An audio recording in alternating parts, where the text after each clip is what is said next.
हम मियाँ बीवी में बहुत मोहब्बत और चाहत थी। मेरे पति महमूद बहुत अच्छी आदत के थे, लेकिन मेरी भी यही कहानी है जो अक्सर औरतों की होती है।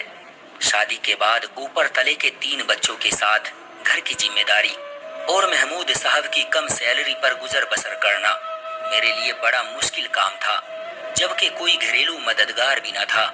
ऐसे हालात से मेरी तरह और भी बहुत सी औरतें गुजरती होंगी, लेकिन जो किस्सा मेरे साथ पेश आया उसने मेरी जिंदगी बदल के रख दी। ये उन दिनों की बात है जब मेरी शादी के 6 साल बीत गए थे। हर बार ऊपर वाले ने सिर्फ बेटियां ही दी थी, लेकिन तीनों बेटियों में बस 1.5 साल का ही फर्क था। मैं उन्हें ठीक से संभाल भी नहीं पाती थी। महमूद का छोटा सा घर, कम सैलरी, न कोई नौकर न चाकर, छोटे छोटे बच्चों के साथ मुझ अकेली से घर के कामकाज संभाले नहीं संभलते थे। महमूद भी अपने माँ बाप की इकलौती ही औलाद थे। ड्रीम सेल के ऑफर इतने बड़े हैं कि इनके आगे तो बड़े बड़े भी छोटे पड़ जाएंगे। Dream Sale. Win luxury cars, phones and guaranteed discounts. Make your team now.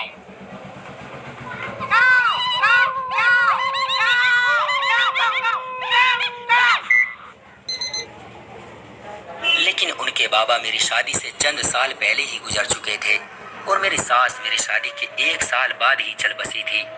एक अकेली औरत के लिए कठिनाइयों से भरा ये समय बड़ा मुश्किल होता है। हालांकि महमूद साहब सुबह नाश्ता बनाने में मेरी मदद करते थे, लेकिन जब वो अपने ऑफिस चले जाते तो मेरा पूरा दिन घनचक्कर बने गुजरता था।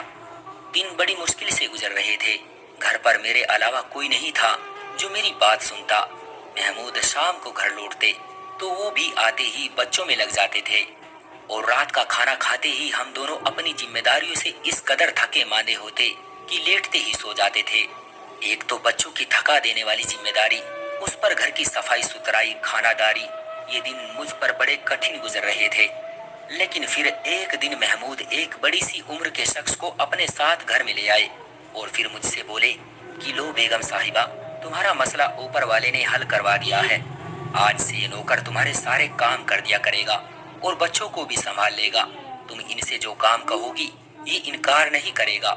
बस शाम को 7 बजे के बाद वापस चला जाया करेगा। महमूद मुझसे कहने लगे कि ये बुजुर्ग मेरे ऑफिस के बॉस के घर के नौकर हैं। वो लोग कुछ महीने के लिए दुबई घूमने फिरने गए हैं और यहाँ उनका कोई करीबी रिश्तेदार भी नहीं है, इसलिए उन्होंने कहा है कि मैं उन्हें अपने साथ ले जाऊं। जो भी कामकाज हो तो बता देना। देखने में वो अच्छे खासे अधेड़ उम्र के थे। चेहरे पर शर्मिंदगी सी छाई हुई थी। सर के सारे बाल सफेद थे, नजरें झुकाए खड़े थे। सादे से कुर्ते पाजामे में, चेहरे पर सफेद रेशमदार दाढ़ी। मैंने सोचा कोई औरत होती तो मुझे कुछ सुकून भी होता। ये बुजुर्ग आदमी भला मेरी क्या मदद कर सकते हैं, लेकिन महमूद के बॉस का हुक्म था तो इसलिए हम टाल नहीं सकते थे। वो सुबह 8 बजे तक घर पहुंच जाते थे और शाम को 7 बजे के बाद वापस चले जाते थे। घर का कामकाज मैं उनसे क्या करवा सकती थी।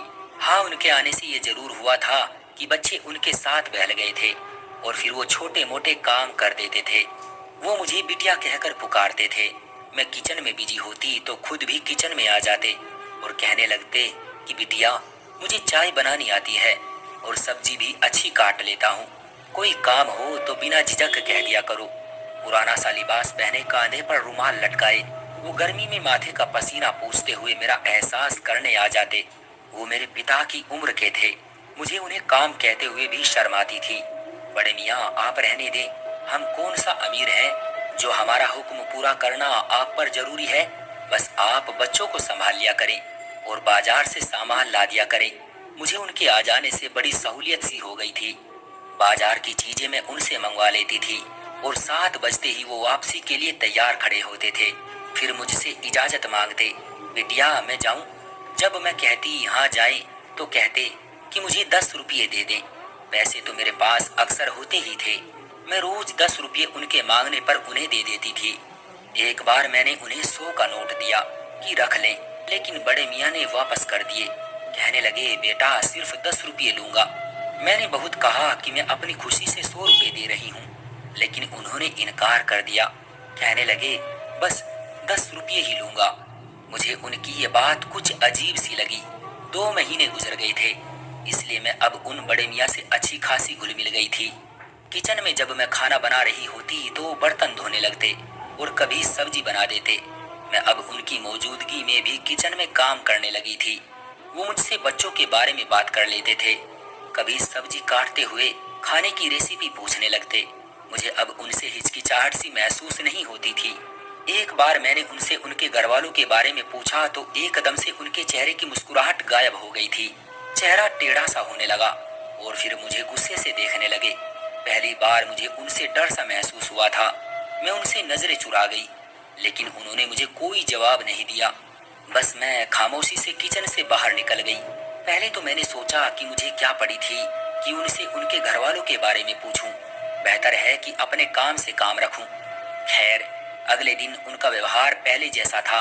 फिर बातों ही बातों में वो अपने मालिक के किस्से सुनाने लगते, उनके बच्चों का जिक्र करने लगते।